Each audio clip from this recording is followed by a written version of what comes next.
قافل وانا فيتن وان ناموسا وان صفون جسني ألتي دتشي بسني جدو وان رومو في بيتين يلالتا قافي نقافتن تندن دونين ديبسا ثاني ترافيتين دوايت بودي لتاواس تلالي ديت ديبو دندا نمريان لا يشوف حالا بيتين جرورة لس حالا دجرائس مريتو دندينيا قافلة ولا كباتور تنگانا مويني سنترجع براني قافلة سن ديساتي قاوني قرام بودا أودينسي كيسايس أدونو بالبلا مو كمترتن سنيكين مو دندن هاسا كيسايس ديسو دنديسني كستي بالينان أصلا غرا برا أول ما أرى لالله غرا فولدراتيس تربين ساتادو تربل لبا تكاباريتي يها كران دفنه ياد أمتا كافي أمتا فرا جورا تينيه جورا وان نكبل تنيف غلطوما مقام بريدا قبل تقول دكتورة غلطومي جواركي يا غلطومي الفقدو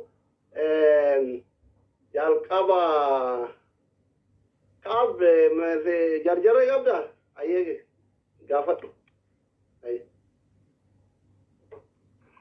أيه غلطوما ورّي دفتني وندي كيسانو منا كنا مليون قال جاربو دواي غوناتي سنيد دواي غونا oromo fi rabbi wanti konga fatani tana milene zingafana galchada angafini nan kabu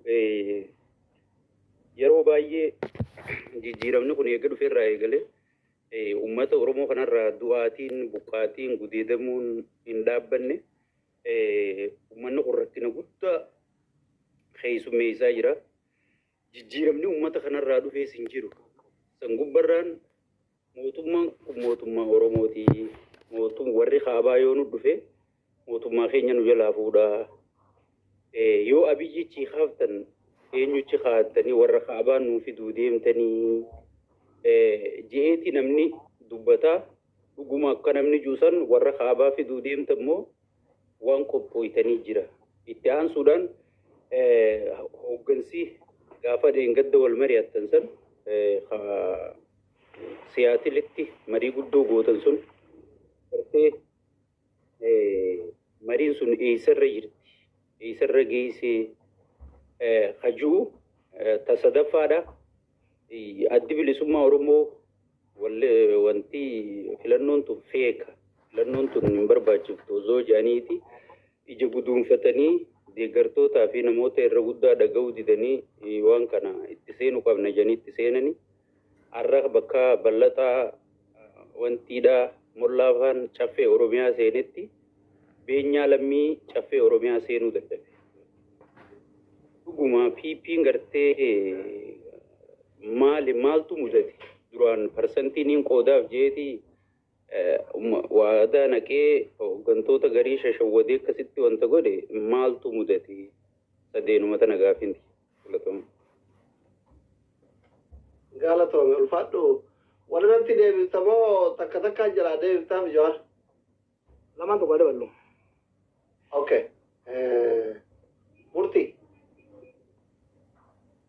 اوكي اكم جرتان سنندنو بغنا جا نفتاني بغولا غر غلطوما مصدوري سديجرتي غافو مراسن كبا غافين كيا غامس روغيس سياسه بجار محمدي في كان خرانلي لوتا بكما إني جرتي جبا بكما إني جرتي وايت غرغتاني بغرفتي ناني أكنا موني غري يادو متي بكا ألوني جرو إني بكا ألوني جرو دراني سافين بيهو سبيشالي سوشيال ميديا نموتا اتفايدة ما سوشيال ميديا نموتا غوردا كبيات جراني رابر سيسي خساتا كويسا غامنو مانغافين كيا إما أسلينيا خناوندي خسان غورا قبدن يادا قلبدن إما دينجي غرا حرارجي خناتي دنكاما دينجي جماعة أول كبته especially أجوار أصلينيا وأنا دات كانون جيتوري وأنا سنيو يوم نبران جسا كانوا يجون غاف شفرنا جيفمان غاف غارين مراسني مقالة أدامات نكوبتو والجارتي أمة خنيرة الفسنين سامي شافي بوتا أكسمس منشاتي كبينيا جيسان فيديو أگر تيمي هوغنتوني تاني hordofan nabira gee jira dheenyatti simbiraan geenya surprise ta'ina waan joo tokko garre sunillee hedduu malee nu yaachise eegu jirra diinagdee rakkoon diinagdee kun yeroo hedduu rakkoo dubbatu jira nuti gahee keenya furmaata waan sanillee kaa'u yookaan hawaasatti himuun dandeettii keenya waan hin ta'inii fi kabajamoo Jawaar Mohaammed gama kanaan rakkoon kun eessaa ka'e furmaanni isaa hoo maali jettanii yaaddu? Gaaffiin lammaffaadha dhimma buqqaatii uummata keenya Arsiiti. Hawaasni Arsiidha akkuma yaadattan torbee lama dura akka biyyatti kaabaa kibbaan bahaaf dhihaan. Even Oromoota amantii Ortodoksii itti dulchisaa turan haga ustaazotatti uummata kanatti uummanni kun if dura wanni kun karoorfameef dhuguma uummatichaatu mana amantii gubee yoo gubee ta'e Arsii naannoo garaagaraa keessa masgida qofaa jira manneen amantaa garaagaraan jiru lammiin hin jiru akkamiin waliin jiraatee as ga'e hawaasni bal'aan kun akkamiin waliin jiraatee as ga'e akkamiin waliin jiraachaa jira rakkoon kun ka'umsiisaa eessaa xumurri isaa furmaanni maal jettanii yaaddu obbo Jawaar Mohaammed? Gaaffiin sadaffaadha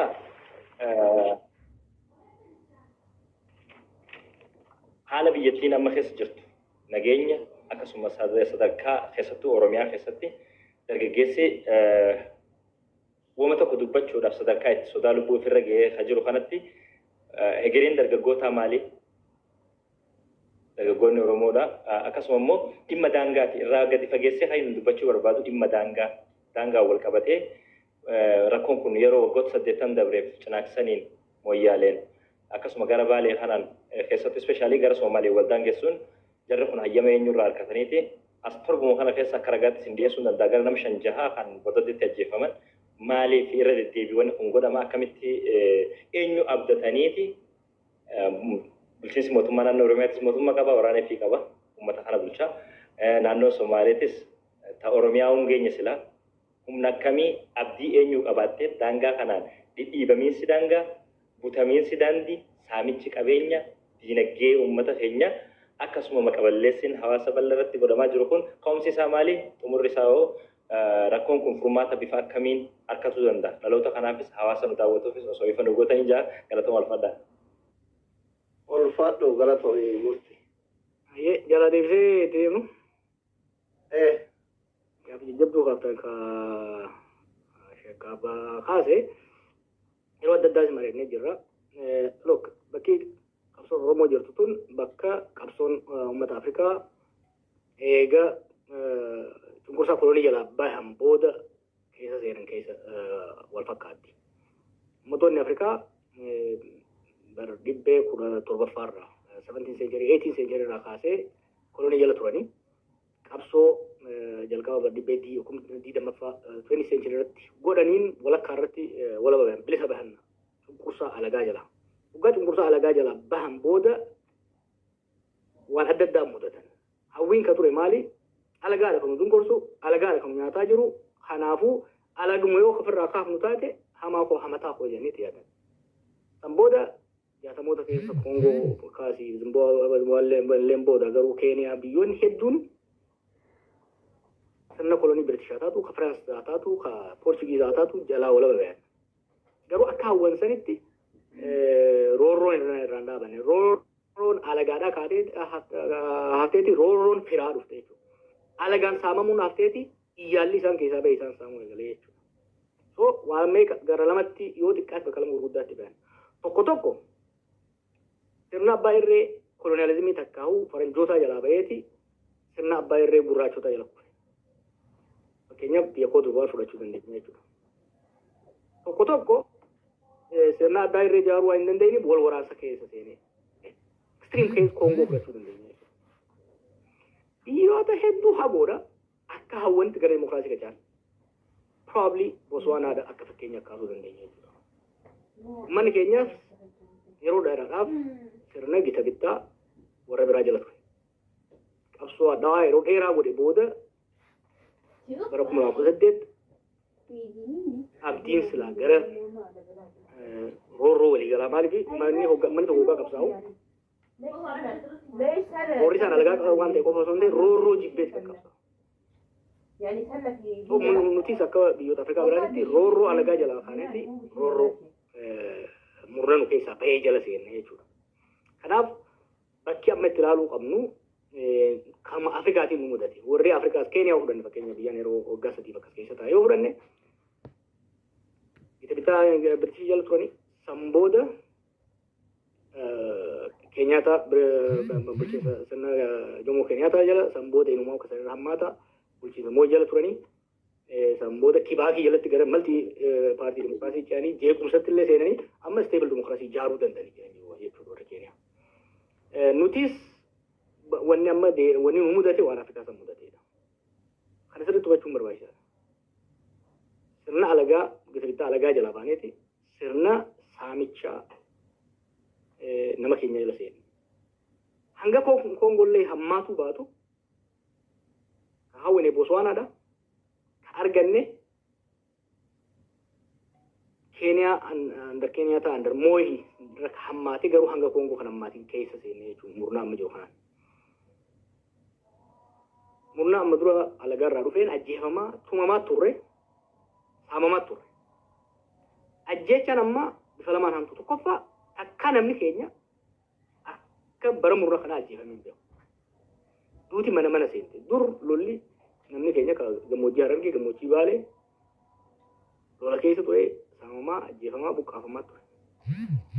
Amma wanni uranee buqqisuu jaan jidduu kana himaa ture takka jira. Uranee balleessu. Uranee jechuun scattered settlement jechuudha. Baadiyyaa kana keessa gandii biroo asii, gandii tolaadhaa asii, gandii akkasii jaanii tattaa'u kanaa jiraami. Rebeelolaan kana keessa jira jaaniitti buqqaasu tura warra dargiidha. Warri Haile Sillaaseetiis. Isa akka godhe buqqaasaa turan. Amma ganda keenyarraa kaasee gara tumtuu furdaa jiran gara baadiyyaatti. Gara labuu kanatti Baalee immoo gara Ginniirii gara Sawweenaatti. Harargee gara gaara mul'ataatti, gara gadiitti, gara xarafaatti. Kan sun godhamaa ture. Har'a uraneen kamtu buqqa'u jira? Shawaadhaa buqqa'u jira jechuudha. Adda Hartland jidduurratti buqqa'u jira jechuudha. Ajjeechaan lafti amma arsiidhaan lolaan heeban arsii amma dadachiin jaantun I don't think mootummaa kana dura rasaasni tokko dhuka'ee waan beekamatti fakkaatu. Rasaasni sargi irratti dhukaatan. Qawwee hun qaban eeboodhaan deemamu inni yoo beektan. Samtuu san keessa seenne jechuudha. So gita alagaa jalaa babbaanee jirra. Saamicha ajjecha murmuru keessaa baheetu maafiyaa jaarratee waan akkanaa godhutti jira jechuudha. Kanaaf kana keessaa bahuun gulantaan qabsoo ammatti jirru boqonnaan qabsoo ammatti jirru qabsoo gita bittaa alagaa deebisuudhaa osoo hin ta'in qabsoo gita bittaa keenya tursiisuudhaa osoo hin ta'in qabsoo sirni mootummaa ummataan filame haa heeraaf seera warri filame sun tumuun bulu jaaruudha. Saamichi uummatarraa dhaabbatee uummanni waan carraaqee irratti waan hurkaasaa carraaqee irratti abbaatti ta'u jaaruudhaati kan qabsaa jiru jechuudha. For the last 2 years, when we are transforming the Oromo movement. Kami transform golu jirra, kapso sabun marret tundai. So gara jechuun alagaan nuti kursaa ture, alagaa jalaa baanaa ture jedhurraa gara kapsoo sirna haqaa fooyyeessuudha. Walqixxummaa diinagdee fiduudha. Mala ammaltummaa balleessuudha. Kapsoo maatii irra goonu fakkeenyaaf qabsoo nageenya lammiilee the right to life qabsoo mirgaa abbaa qabeenyummaa kana transform godhu jira jechuudha. Because a liberation movementiin keenya waggaa eegalu is a liberation movement. Liberation sun complete goonee gara democratization movementiitti ce'utti jirra jechuudha. So sanitti waan jirruuf wanni godhaa jirru amma dhugaadha. Daa'ilamaan Oromoon keessa jirtu naa galama. Kita bittaa alagaa firraa kuffifne allama gambaganuu irraa kutan keenya immoo dhufee daran nutti ta'e kanaas firraa jiru barbaanna yoo immoo kana firraa jijjiirre jara kantu nu deebi'a rakkoon jiru saniimi noonnas. Amma Sodaan asirratti kiliirsii godha. Sodaan mootummaan kun ilma Oromooti. Yoo inni kufe alagaan nu deebi'a. Amma ijoolleen teenya tun sadii ijoolleen sadiin tunni maaliifi Jawaarillee Oromoo waliin mari'ata. Jaalmarrolleen bosonaa jira. Abiyyillee Tigree Walloleenuu araarame. Maaliif Jawaarii fi Abiyyiif marroo waliin mari'achuu dadhabde? Yoo amma inni ijoolleen amma aangoriituun kufte alagaa warra harkaa fi harma nu mure santu nutti deebi'a. Alagaan nu gabroonfaturra ijoolleen maan ta'in akka feete goote nu saamte nu tumte nu haa bulchitu. Salphannaa warra jedhu jira amma waan garatti maal jettan. Taboodaa san waan jannatti fakkaatu. Booda san nutumtee nu saamtee nu haa bulchitu osoo hin ta'in ta booda san hin jaan inni gajaan ana ummaa xiyyaarraa hin dhagayaa isoo xiyyaarraa hin dhagayaa alagaa jala deebuun fedhanii alagaa jala deebuun fedhanii roorroon tun akka irraa dhaabattu barbaadan kan akkasii akkas qabsoonni godhaa jirrus alagaa deebisuuti wanta akka jala muura Oromoo tan amma booda Raashiyaa fi Ameerikaan osoo wal taatee dhufte bulchuu hin dandeessu. Nuu kadhannee yoo taate malee bulchuu hin dandeenyu. Tokko uummanni akka malee siyaasaadhaan dammaqee jira.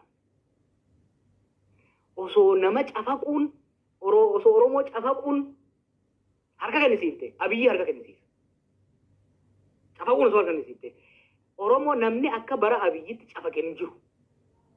Ajjeesuudhaan, hidhuudhaan, saamichaan cabsuudhaaf jechuudha. Cabuu hin danda'u tokko. Lamaffaa jabanattanii hoggaa laaltan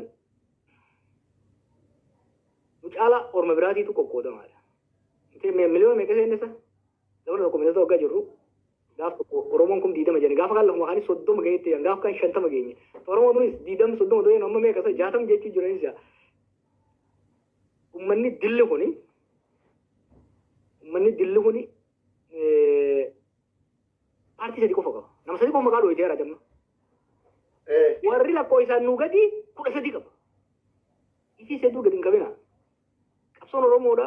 Siyaasni Oromoo hedduu itti ta'a. Hanga namni yaadu kanaa miti.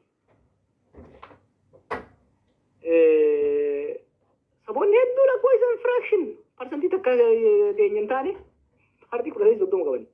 Wallee hafoo 3. Matootii Oromoodhaa yoo lakkooyite 20 geenyu. So Oromoon amma bikka lama jirti. The half and the half note. Warra aangoo qabeenya argatee saamu jiruu fi warra saamamu jiru jechuudha. So akkasiin ilaaluun barbaachisaadha. Ormini deebi'a ka jiru kanas ni beekna warra. Lamaanuu godhuu dandeenya. Saamichaaf ajjechaan irraa akka dhaabatu gochuu roorroon kaleessaanis akka hin deebiin. Haqabnu jabeeffachaa tanurraa irra duguuttachuu ni dandeenya. Qabsoon amma godhaa jirrus ajandaa biisanii eenyu seet godhu jirama. We said it. We're doing. Waan godhamu qabu godhu jirra jechuudha. Abiyyoo kutee maal dalaynee jira. Amma bar ashaaturummaas barannee jirra. Siistamaas barannee jirra. Amma Itoophiyaa kana dur ittuma qabsaa'u turre. Muuxannoo riizistaansii qofa qabamna. Siyaasni siyaasa qabsoodhaa wal'aansoodhaa qofa turte jechuudha. Amma garamichi jeene bulchiinsaas barachuu jirra amma. Waggoota 8 kana nu saamaatis nu ciraatis wanni irraa argannees ni jira. Birookiraasii barachuu jira jechuudha. Birookiraasaayizeeshin of the state. Of course waggoota 35 dabre kana wanni Oromoon bildi godhu tokko jiraate state would build godhaa dhufe. Birookiraasii keessa seenaa dhufe. Security keessa seenaa dhufe. Waggaa seennu immoo eenyummaa qabannees kan seenaa jiru jechuudha. Kanaaf jarhaantu dhufa maaltu dhufa jedhu hundatti mul'atu dhufuus hin danda'u dhufuus turuu hin danda'u. Kanaaf lammaffaa orma kaan wajjin haasofitannee haasofina kana. Biyya warra waliin qabnu dhiisii warra ollaa wajjin isaa haasa'uu qabna. Maaliif mata guddaadha. Yaadattanii dur tokko waan jechuu ture zaman wayyaanee fi zamana jijjiiramaa ta'e. Oromiyaan tasgabbaa'uu baannaan abadan ollaan sun tasgabbaa'u. Warra Eertiraa kanaan yeroo sana amma durseetiin waliin haasaa ture warra Eertiraa kana osoo jijjiiramni dhufe.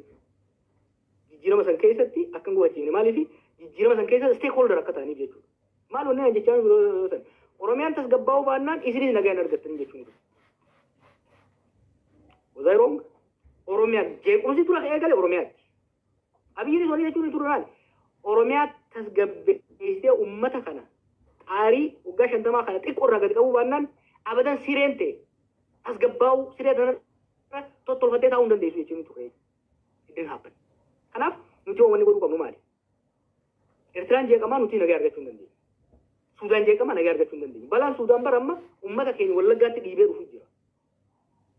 So hawaasa naannoo keenya jiru wajjin ni haasofne kan hoggaa haasofne immoo iftaanee taasofne maxxantuu isaaniiti miti dhagaa oromoon arbi illeetti irratti maxxanus illeettis irratti macalaaseeti ifiifis caccaba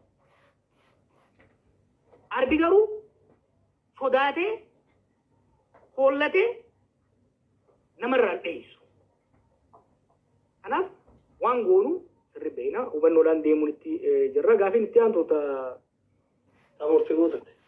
Samurti guutoo gaafii dinagdee dhimma dinagdee see my point reeboonni jechuun ture maali waggoota dabree kan amma qabsoo oromoo transform godhu jira beeki gaafa qabsoo qeerrootis